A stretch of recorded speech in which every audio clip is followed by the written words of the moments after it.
Hello everyone, welcome back to my channel. आप सभी को मेरा जय भीम नमो बुद्धाय। दोस्तों, आज आषाढ़ पूर्णिमा है। आज इस दिन को बौद्ध धर्म का जन्मदिन कहा जाता है, क्योंकि आज से 2500 वर्ष पूर्व बुद्ध ने बुद्ध गया में ज्ञान प्राप्त कर एक नवीनतम धर्म विनय धम्म दिया था।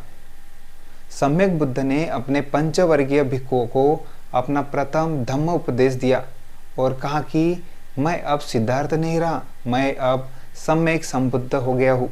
यह दिन आषाढ़ पूर्णिमा का था। इसी दिन को धम्म चक्र प्रवर्तन दिन कहा जाता है।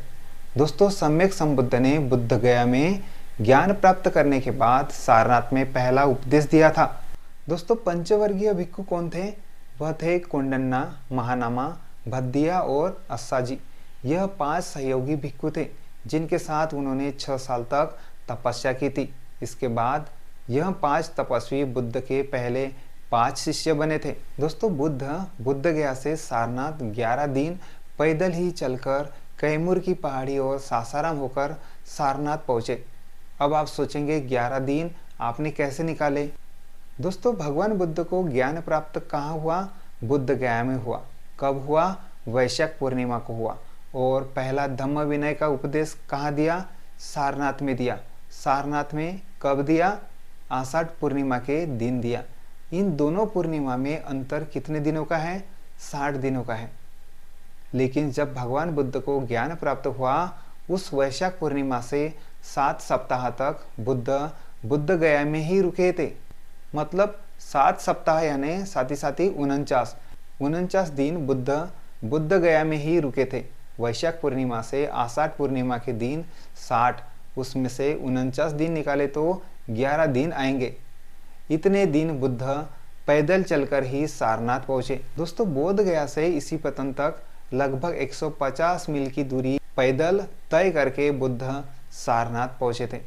दोस्तों, सम्यक संबुद्ध गौतम को अंततः यह एहसास हुआ था कि आत्मज्ञान मानसिक साधना के माध्यम से प्राप्त किया जा सकता है, न कि शरीर को दंडित करने के माध्यम से। जब उन्होंने ध्यान के लिए खुद को तैयार करने के लिए तब साधना छोड़ दी, तो उनके 5 साथियों ने उन्हें घृणा से छोड़ दिया था।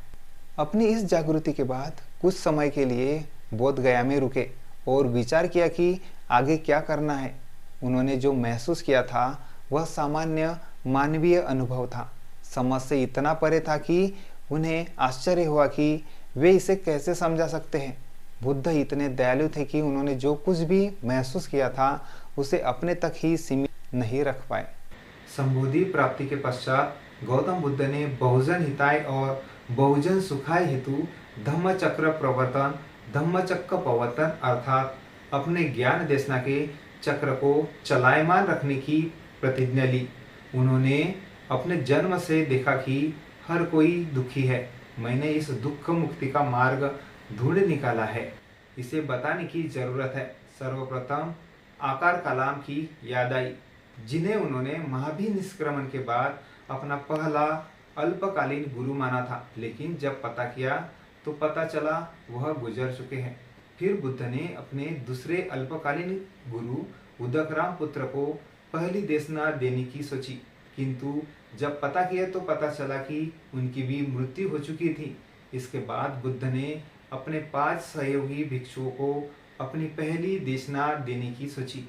ये भिक्षु 6 वर्षों तक बुद्ध के साथ कठिन तप कर रहे थे, किंतु बुद्ध ने जब अति कठिन साधना की अनुपयुक्तता को समझकर सामान्य भोजन को उन्मुख हो गए, तो वे 5 तपस्वी उन्हें छोड़कर सारनाथ चले गए। बुद्ध ने पता किया कि ये 5 तपस्वी कहाँ होंगे। जब उन्हें पता चला कि वे सारनाथ में हैं, तो बुद्ध वहां चल दिए। दोस्तों, जब बुद्ध सारनाथ के इसी पतन मृगदाय मृगों के उद्यान में पहुंचे तो देखा वे 5 भिक्षु वही थे।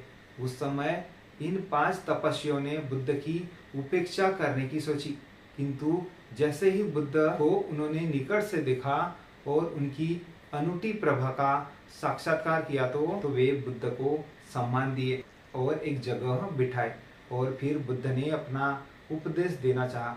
दोस्तों, इस महान घटना की स्मृति में सम्राट अशोक ने उस स्थान पर एक विशाल स्तूप का निर्माण कराया। जिसे धम्मेक स्तूप के नाम से जाना जाता है। बुद्ध ने अपने शिष्यों से कहा कि उनके द्वारा खोजा गया ज्ञान का मार्ग किसी पुरानी अवधारणा पर आधारित नहीं है, न ही यह किसी खोखले आदर्शवाद पर आधारित है, बल्कि उनके द्वारा खोजा गया ज्ञान का मार्ग पूरी तरह से उनके अनुभवों पर आधारित है। बुद्ध ने सदैव अनुभवों और प्रयोगों के माध्यम से सत्य को स्थापित करने का प्रयास किया और बुद्ध भिक्षुओं को ऐसे अनुभवों और प्रयोगों के लिए प्रेरित किया। दोस्तों, बुद्ध ने उपदेश किया कि भिक्षुओं, गृहस्थ जीवन से बाहर निकले हुए व्यक्ति को इन दो अतियों से बचना चाहिए। कौन सी दो? एक है कामुक सुखों के प्रति भक्ति, जो कि हीन, अश्लील, सामान्य, नीच, लाभहीन है, और दूसरी है आत्मदर्शन की भक्ति, जो कि दुखदायी, नीच, लाभहीन है।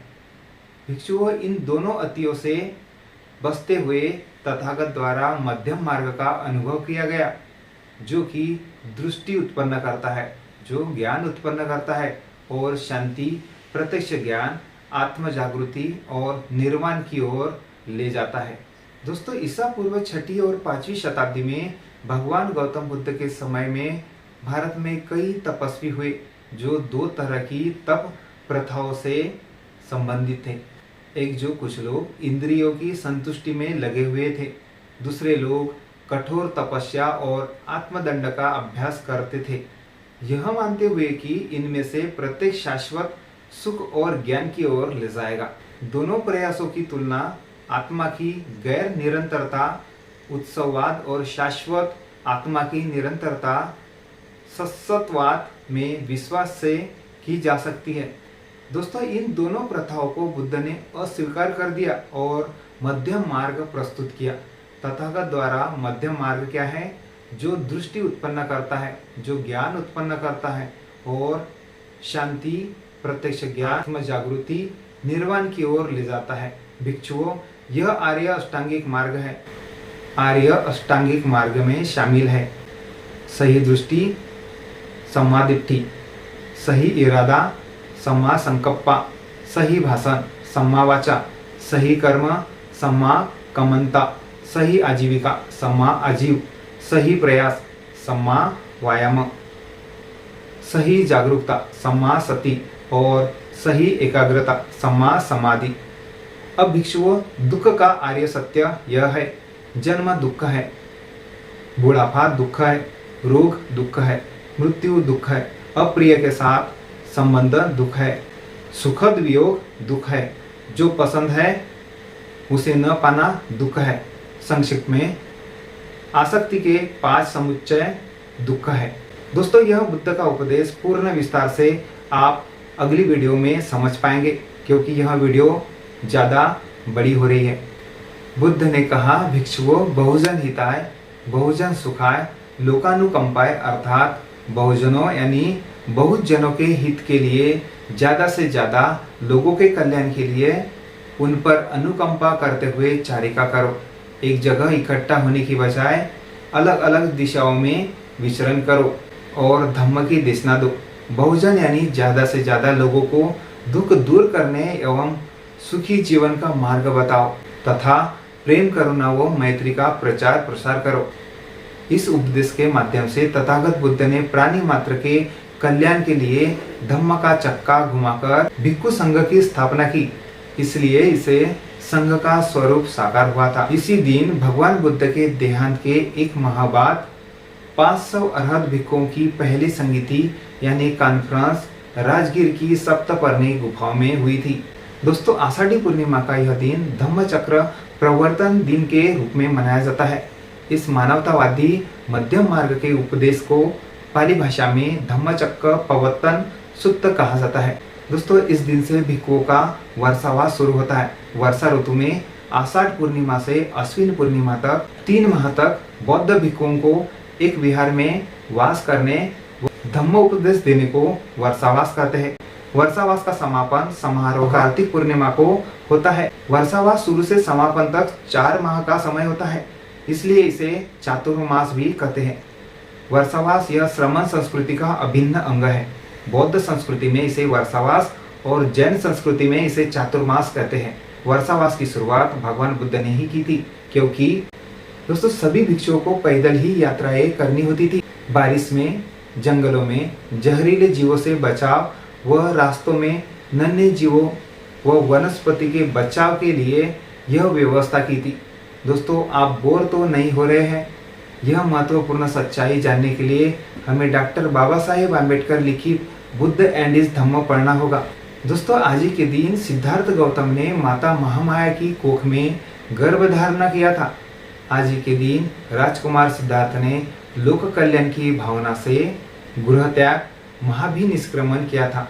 आज ही के दिन बुद्ध ने सारनाथ की पावन भूमि पर पंचवर्गीय भिक्षुओं को धम्मचक्र प्रवर्तन सूत्र का उपदेश दिया था। आषाढ़ पूर्णिमा को ही पंचवर्गीय भिक्षु ने तथागत बुद्ध को अपना शास्त्रा मार्ग दिखाने वाला गुरु स्वीकार किया था, जिसके कारण इस पूर्णिमा को अन्य संप्रदाय में गुरु पूर्णिमा भी कहते हैं। हालांकि तथागत बुद्ध ने खुद के लिए गुरु शब्द को अच्छा नहीं मानते थे। इसकी बजाय वे स्वयं को कल्याण मित्र यानी प्राणी मात्र को सही मार्ग बताकर कल्याण चाहने वाला कहते थे।